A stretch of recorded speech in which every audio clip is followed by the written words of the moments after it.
Beatrice? What the hell was that stunt you pulled at the funeral? How could you act like that when your husband just died? I get that you're probably not in a good place emotionally right now, but there is no justification for shouting out, "His inheritance is finally mine," in the middle of the ceremony.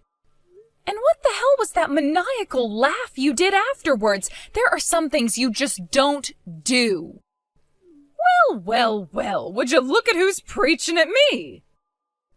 You've got some nerve, Yasmin. If I'm not mistaken, the only reason you married my son Denzel was for his money. You're no better than me. We're practically in the same boat here, so how about you get off your high horse and drop that disgusting self-righteous attitude of yours? I promise you that is not why I married Denzel. Now I've heard it all. Playing the innocent good girl is easy, but it's obvious what you were after when you look at how much you've gained by marrying him. Not only are you now the wife of a company president, but he also gave you an executive position. Convincing my son to marry you not only landed you a high-status husband, but also a high-status job. And you've got the nerve to preach at me? I'm just a plain old stay-at-home housewife. You make me look like an amateur. I should be asking you for tips. Ugh, will you just listen to me? I'm telling you, it wasn't like that at all. You literally couldn't be more wrong. I got promoted to managing director of the company before we got married, and it had nothing to do with my relationship with Denzel.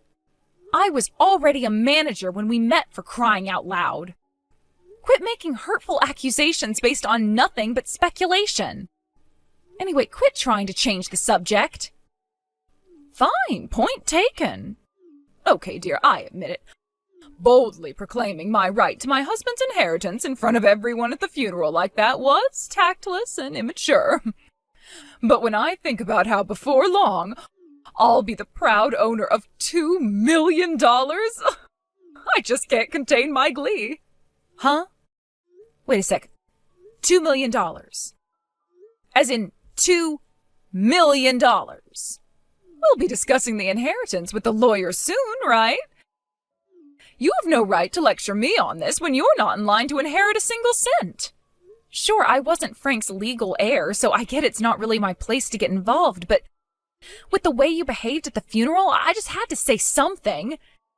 How about you get a grip and show some respect?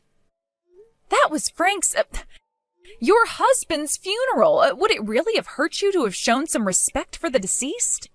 How do you think he'd feel if he knew you were after his money all along? Do you have any idea how disgusted everyone was with you? I don't know how else to tell you this, so I'm just gonna say it. The entire family despises you now, so I think you should proceed very carefully from here on out. Who cares? They're just jealous that I'm about to inherit a cool $2 million, and they're gonna be left broke and penniless by the wayside.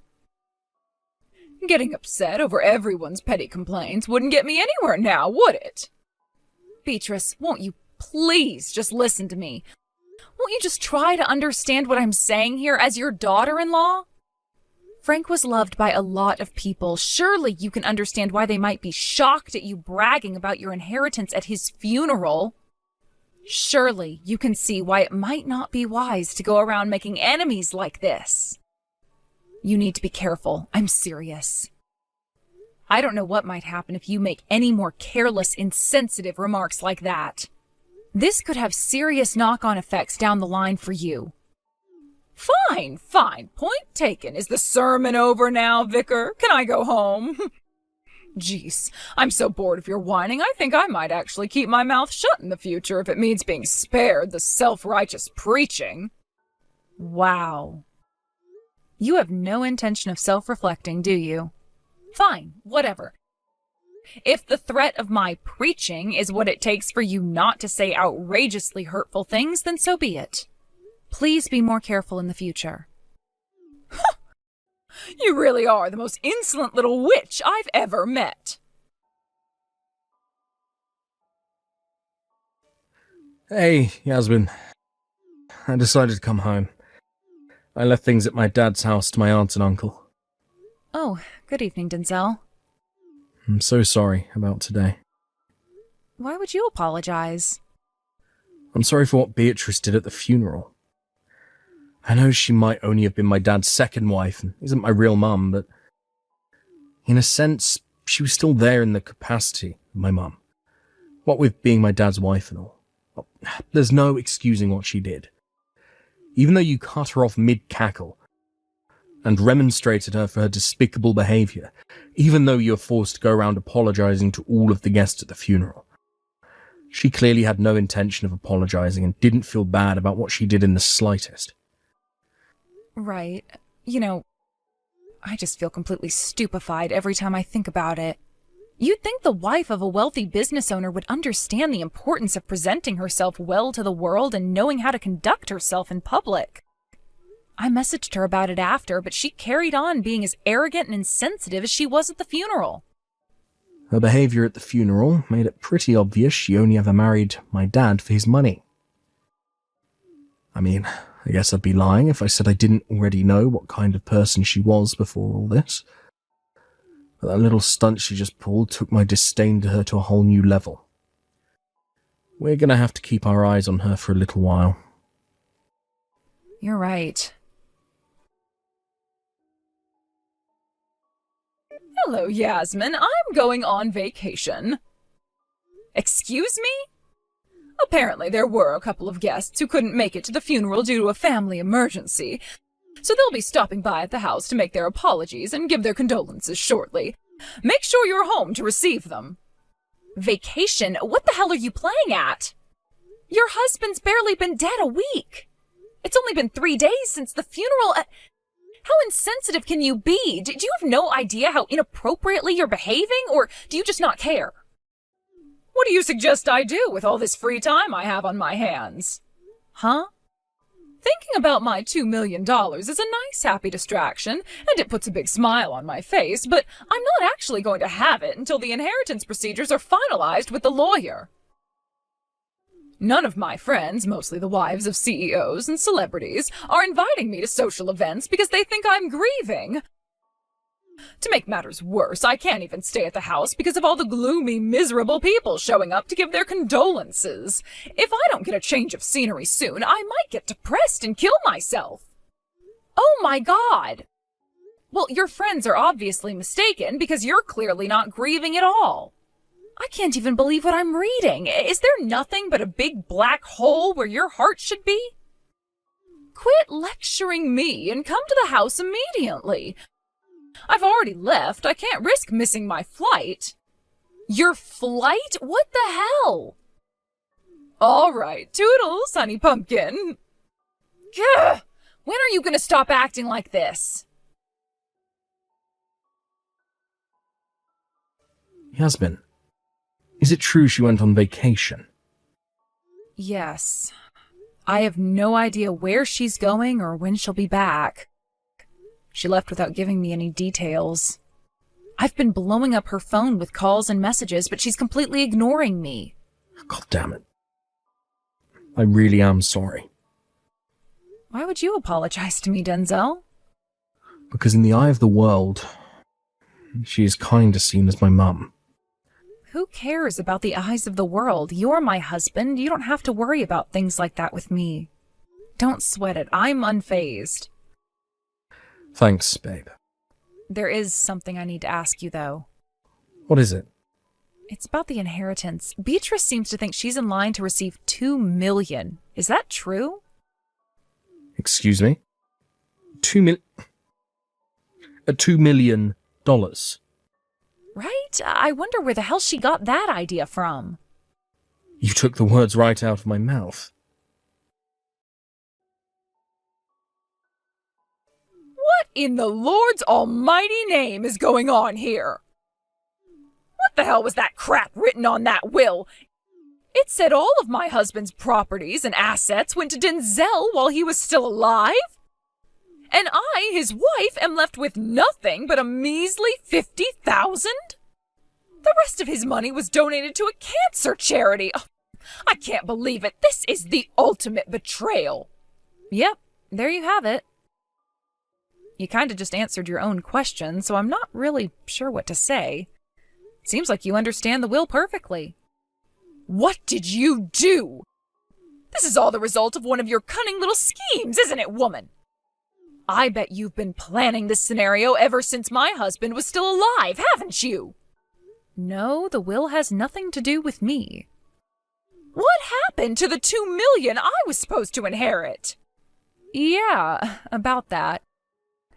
I never really understood how you managed to convince yourself you were in line to inherit $2 million. Would you mind explaining? What is there to explain? Isn't it obvious? I heard his first wife got $2 million, so I thought I'd get the same. Why would he pay his current wife less than his ex? Huh? By his ex-wife, do you mean Denzel's mother? Who else would I be talking about, bird brain? Ah, I think I understand now. Where the hell did my $2 million disappear to? Your $2 million is already gone. Huh? What did you just say? How could my $2 million be gone? What does that even mean? Denzel's mom manages a high-end burger joint in New York. Frank owned it, but she runs it. Apparently the yearly revenue hit the $2 million mark just before Frank passed away. Huh? A yearly revenue? I'm guessing that's where you got the $2 million figure from. Oh, and before you get excited, the restaurant was left to Denzel's little brother and his wife, so you won't be getting that either. Basically, that $2 million you convinced yourself you were set to inherit didn't actually have anything to do with the inheritance at all. Oh my God, this can't be happening. You mean my $2 million never even existed? Yes, exactly. Still, you did get $50,000. That's hardly a small sum of money, Beatrice. Surely that should be enough for you. $50,000 is nothing, you imbecile. It'll be gone before I even manage to pay off all my debts. Huh? Your debts? Since when were you in debt? I thought I was in line to receive a fat $2 million, so I started being a little liberal with my spending. I ate at luxury restaurants, replaced my entire wardrobe with branded clothing, and even started visiting a male strip club. And that's not to even mention my vacation to Hawaii and my stay at their best luxury 5-star hotel. How do you think I paid for all of that stuff? I went into debt, you idiot! Wow. So are you telling me the total of all that stuff came to more than $50,000? I'll be completely broke when I pay everything off. What are you going to do to fix this, young lady? And why exactly would I do that? Aha, of course! You're to relinquish your position as managing director at my son's company to me at once. Excuse me? Everyone knows corporate bigwigs get paid absurd sums of money to do nothing but laze around in their offices while barking orders at people all day. Even I, a stay-at-home housewife, could do that. Yes, that's it. The solution to my problems: with your salary, I'll have my debt paid off in no time, and before long, I'll be able to start spending money and enjoying my life again. I can assure you, managing a company definitely isn't as much of a cakewalk as you seem to think it is. Huh? Sure, me being chosen for this job is unprecedented at the company with how young I am, so I guess an outsider could be forgiven for thinking it's not that difficult if someone my age can do it. But the only reason I made it this far is because I worked hard ever since day one. I made my way up through the ranks and did everything by the book. I certainly didn't make it to where I am through special treatment, and it didn't have anything to do with me being Denzel, the company president's wife. I earned my position through nothing but grit, determination, and hard work, and that's a fact. Oh, wow, Yasmin, there's no need to get upset. How the heck did you think I was going to respond to hearing my job being described as lazing around in my office while barking orders at people all day, after slowly clawing my way through the ranks by sacrificing my personal life due to constant overtime and overnight stays at the office for years to get it? It'd be weirder if having to deal with a crazy bitch like you didn't make me angry. Fine, a point taken. You can keep your job. But you are going to have to provide me with some form of recompense for the unfortunate situation you've put me in. You'll spare some money for your mother-in-law, won't you, dear? I'm in a rather awkward position here. For the situation I put you in? What the hell are you talking about? Anyway, don't you have your pension? Why can't you live on that? Sure I do, but it's hardly much. I sure as heck won't be able to rely on it for the rest of my life. I need security, dear. And why is that my problem? You can play the sympathy card till you're blue in the face for all I care. I'm not giving you a single cent. Denzel is the CEO now after inheriting the company from his dad. You are not, nor have you ever, been in any position to interfere with anything related to the company. Surely if you put in a good word for me with Denzel, he'll be able to arrange some monthly payments for me to live on. It's not like I'm asking for much, just $10K a month will do. Are you seriously asking for $10,000 a month from a company you have nothing to do with? Your arrogance truly knows no bounds. Then what do you suggest I do? Would you see me out on the streets begging for handouts? Would it really kill you to get a job? Huh? A job? You're still in your 40s. There's literally no reason you can't get a job and work like the rest of us. If you want to work at our company, then you'll just have to apply when we start recruiting again, just like anyone else would. You're not entitled to handouts or easy access just because of me and Denzel. On the other hand, there's also no reason you can't get a job there if you meet the conditions and make a good impression during the interview. So why not go for it? Who the hell do you think you are, young lady? This is no way to speak to your mother-in-law, you condescending little brat. You should think more carefully before you speak. You're my daughter-in-law, and you and my son have a sacred duty to provide for me. Actually, you're technically not related to either of us anymore. Huh? You were Denzel's mother-in-law, which I guess kind of made you my mom-in-law too. But what with his dad passing, you're nothing but strangers to us both now. Well, I... Also, the house you're currently living in belongs to Denzel now. If you want to carry on living there, you're going to have to start paying rent. Rent? Based on the size of the place and the way the rental market's going lately, you're probably going to be looking at least $2,000 a month.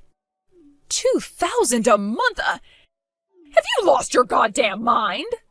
If it's too much for you, I suggest you find somewhere else to live. But I don't have any money. It's been 10 years since me and Denzel met Beatrice. Ever since that time, she had the privilege of living a life of leisure and carefree luxury as a stay-at-home housewife on Denzel's dad's dime, without ever having to work once. However, her life of luxury and relaxation fell apart in an instant with the shocking and sudden passing of her husband. As expected, the $50,000 she did inherit immediately disappeared when she used it to pay off the debt she'd accrued after spectacularly convincing herself she was set to receive a tidy $2 million. In a desperate attempt to avoid working, she begged her relatives for money. But unfortunately for her, the whole family disowned her after witnessing her reprehensible antics at the funeral. And she didn't have a soul left in the world to rely on. When they suggested she go to the job center to try and find work, to everyone's surprise, she actually listened and, miraculously, actually found a job. She finally moved out of Denzel's house 2 weeks ago. Maybe you won't be surprised to hear she got into a fight with one of her coworkers on her first day at her new job. And with that, her prospects of carrying on there disintegrated. With that, Beatrice's attempt at reintegrating into society after 10 years flopped in an epic fashion. And she found herself once again lost, desperate, broke, and alone.